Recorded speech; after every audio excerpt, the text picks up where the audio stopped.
Matematika itu asik.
Selamat pagi siswa-siswi kelas 10 SMTK Presbiteri Bali, bertemu kembali di dalam mata pelajaran matematika.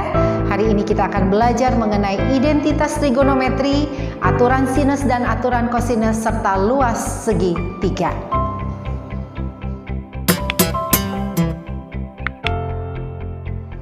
Baik, saat ini kita akan masuk ke dalam materi identitas trigonometri. Di dalam identitas trigonometri ada 3 identitas yang dikenal.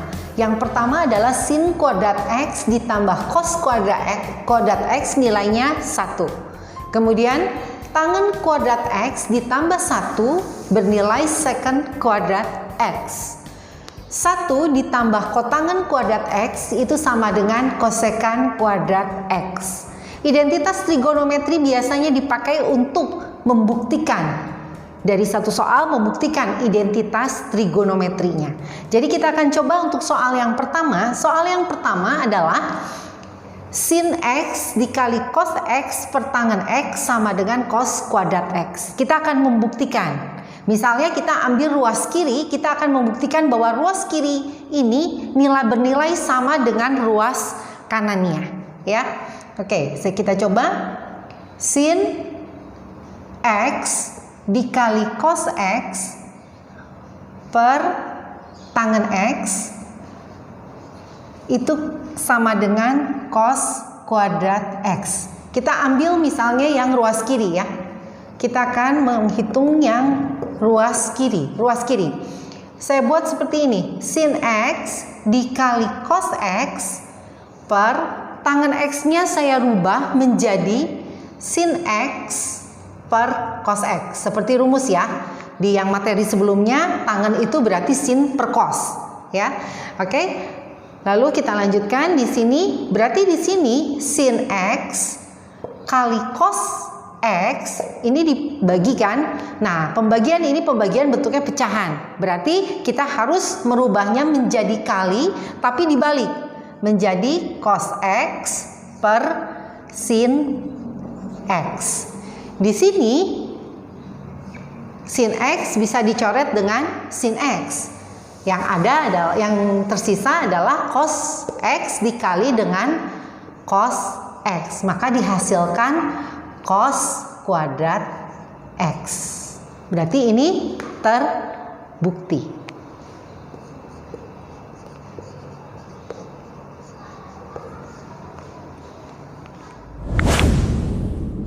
Kita akan melanjutkan soal yang B.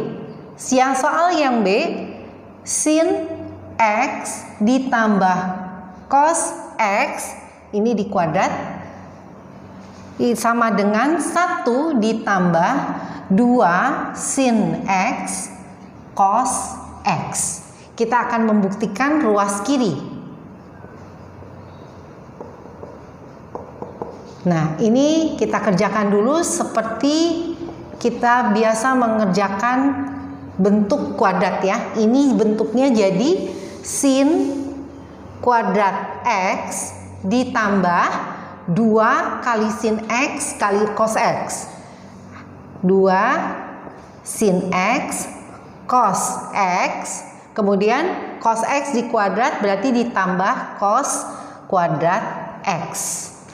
Ya, ini saya pindahkan sin kuadrat X ditambah cos kuadrat X, jadi cos kuadratnya saya pindahkan ke sini, ditambah 2 sin X cos X. Nah, kalian lihat, sin kuadrat X ditambah cos kuadrat X merupakan rumus identitas. Hasilnya adalah 1. Jadi sin kuadrat X ditambah cos kuadrat X adalah 1. 1 ditambah 2 sin X cos X. Nah, ini hasilnya sama dengan ruas kanan. Berarti terbukti.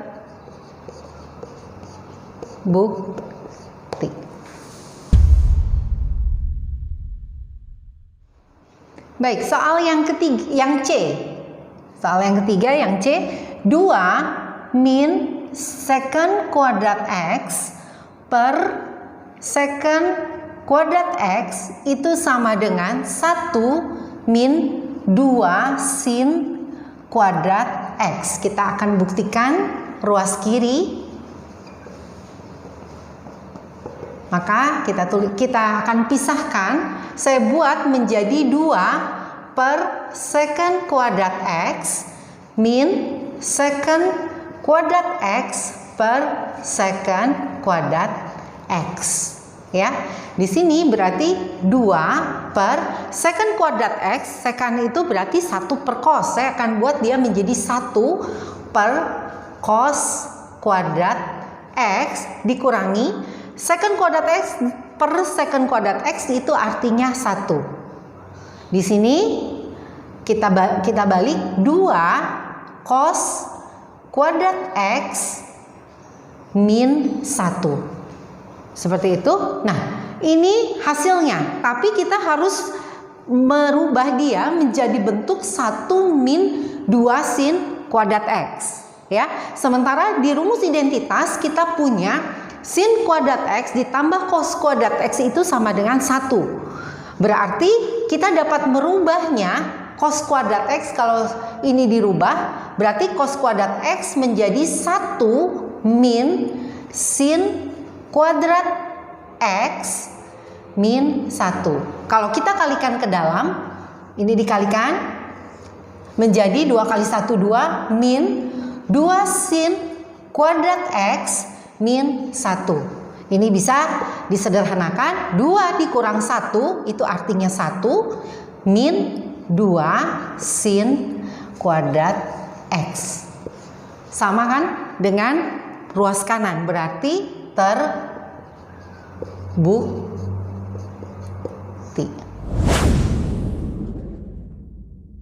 Baik, yang selanjutnya kita akan masuk ke dalam aturan sinus.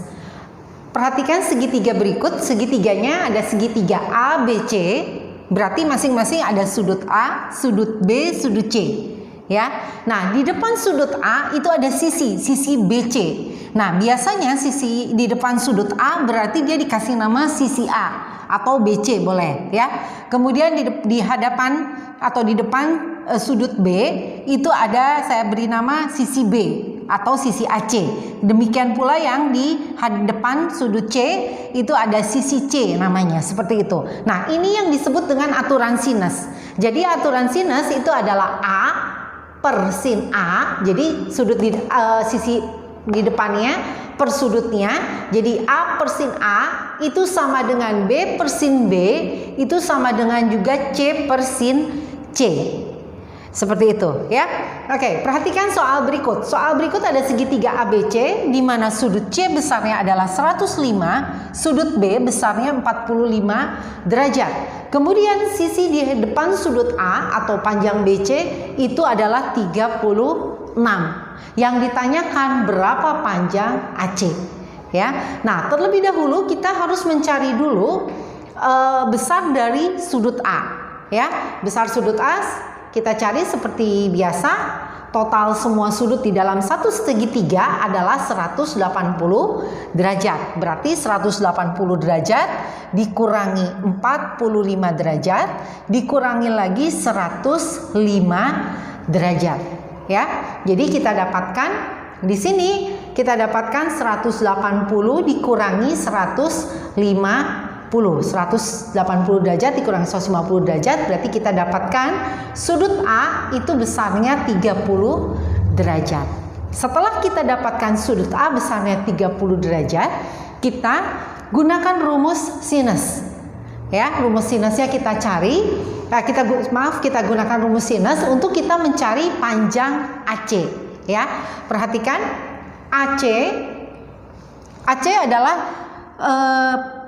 sisi di depan sudut B. Berarti AC per sin B sama dengan, nah yang diketahui lagi kan 36 ya. Dan sudut A, berarti saya ambil 36 per sin A. Ya, maaf saya ganti dulu saja di sininya dengan BC. Oke. Nah, setelah itu baru kita masukkan angka-angkanya. AC yang ditanya per sin B itu sin 45, B-nya 45 derajat. Kemudian BC-nya itu 36 per sin A, A-nya 30 derajat, berarti kita ambil sin 30. Lalu kita tinggal masukkan saja AC per sin 45 di pelajaran materi yang sebelumnya. Kita tahu bahwa sin 45 adalah setengah akar 2. Ya, lalu kita masukkan 36 per sin 30 itu berarti kita dapatkan dia setengah. Ya, lalu kita kalikan silang, kita dapatkan AC sama dengan setengah akar 2 dikali 36 per setengah per 1/2 ya. Ini boleh dicoret. Berarti kita dapatkan AC-nya adalah 36 akar 2.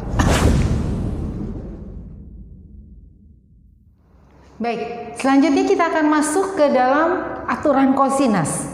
Kalau aturan kosinus itu biasanya diketahui dua sisi dan satu sudut. Biasanya digunakannya seperti itu, sehingga dia punya rumus seperti ini. A kuadrat, berarti kalau ini yang ditanya, A kuadrat sama dengan berarti B kuadrat ditambah C kuadrat dikurangi 2 kali B kali C kali cos A. Bentuknya seperti itu ya. Nah, kemudian kalau B yang ditanya berarti B kuadrat sama dengan A kuadrat ditambah C kuadrat dikurangi 2 kali A kali C kali cos B. Demikian pula jika yang ditanya sisi C. Ya, kalian boleh saja menghafalkannya hanya satu rumus. Jadi kalian memahami saja, oh kalau ditanyanya A berarti diketahuinya B dan C dan sudut A-nya. Jadi kalian tinggal B kuadrat ditambah C kuadrat dikurangi 2 kali B kali C cos A.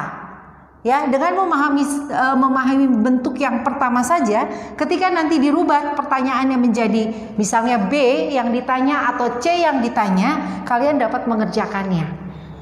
Ya, jadi ini bentuk dari aturan kosinus. Kemudian yang biasa digunakan lagi adalah luas segitiga. Jadi luas segitiga pun di dalam trigonometri ini tergantung apa yang diketahui. Ya, pilihan rumusnya seperti ini. Ada setengah dikali B kali C kali sin A. Ya, ini berlaku. Jadi kalau diketahuinya sisi B dan sisi C, kemudian sudut A yang diketahui, kalian dapat menggunakan rumus yang pertama. Ya, demikian pula jika yang diketahuinya adalah sisi A dan sisi C, kemudian sudut B, berarti kalian dapat menggunakan rumus yang kedua. Ya, demikian pula kalau diketahuinya sisi A, sisi B dan sudut C, kalian dapat menggunakan rumus yang ketiga. Jadi kalau kosinus biasanya itu yang diketahui adalah dua sisi dan satu sudut. Seperti itu. Ya. Baik, ini soalnya. Saya ada sebuah segitiga ABC di mana sisi AC 4 cm, sisi AB panjangnya adalah 6 cm. Kemudian yang diketahui adalah sudut A-nya 120 derajat. Yang ditanya adalah BC-nya, ya. Kita akan kerjakan. Jadi untuk yang A, saya akan tuliskan rumusnya. BC kuadrat sama dengan, berarti yang diketahui A ya. Berarti AC kuadrat ditambah yang diketahui lagi AB, AB kuadrat dikurangi 2 kali AC kali AB, kemudian yang diketahui adalah sudut A, berarti saya kalikan dengan cos A. Tinggal saya masukkan angkanya. AC 4 kuadrat, AB 6 kuadrat dikurangi 2 kali 4 kali 6, kemudian saya masukkan cosnya adalah cos 120 derajat. Ya, nah sebelumnya kita ingat di pelajaran yang sebelumnya cos 120. Saya tulis di sini cos 120 derajat dapat saya buat dari cos 180 min 60. Seperti itu ya. Berarti karena saya menggunakan sudut berelasinya 180 berarti cos tetap cos. Cosnya adalah cos 60 ya. Kita ingat di kuadran kedua 120 ada di kuadran kedua. Di kuadran kedua yang bernilai positif adalah sin. Berarti cos di 120 nilainya adalah negatif ya. Cos 60 itu dia sama dengan setengah. Berarti di sini adalah min setengah. Setelah mendapatkan ini saya tinggal kerjakan 16 ditambah 36 dikurangi 2 kali 4 itu 8, 8 kali 6 adalah 48 dikalikan dengan min setengah. Berarti saya dapatkan 16 ditambah 36 berarti saya dapatkan 52 di min kali min berarti plus 48 dibagi 2 yaitu 24, berarti saya dapatkan 52 tambah 24 ya, berarti saya dapatkan 76. Ini masih BC kuadrat, berarti BC nya adalah akar 76.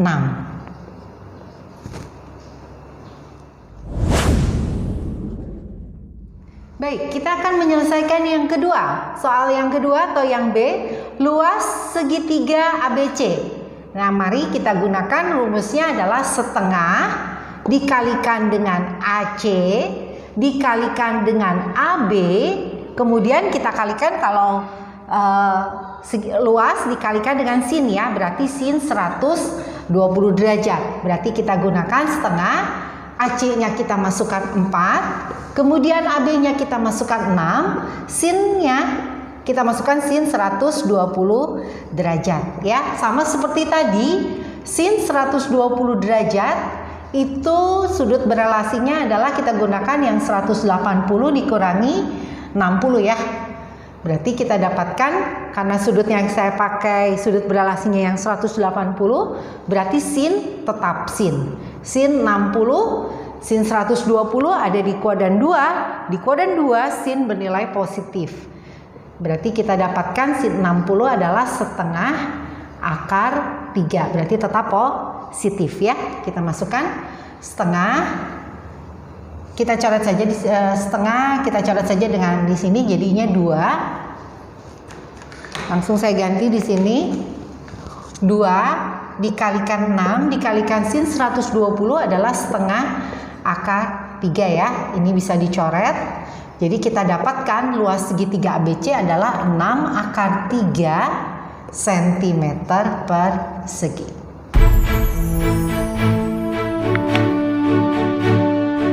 Demikianlah materi matematika di hari ini. Saya berharap kalian semua dapat memahaminya, dan dengan banyak berlatih soal, saya yakin kalian akan menguasai materi tersebut. Terima kasih.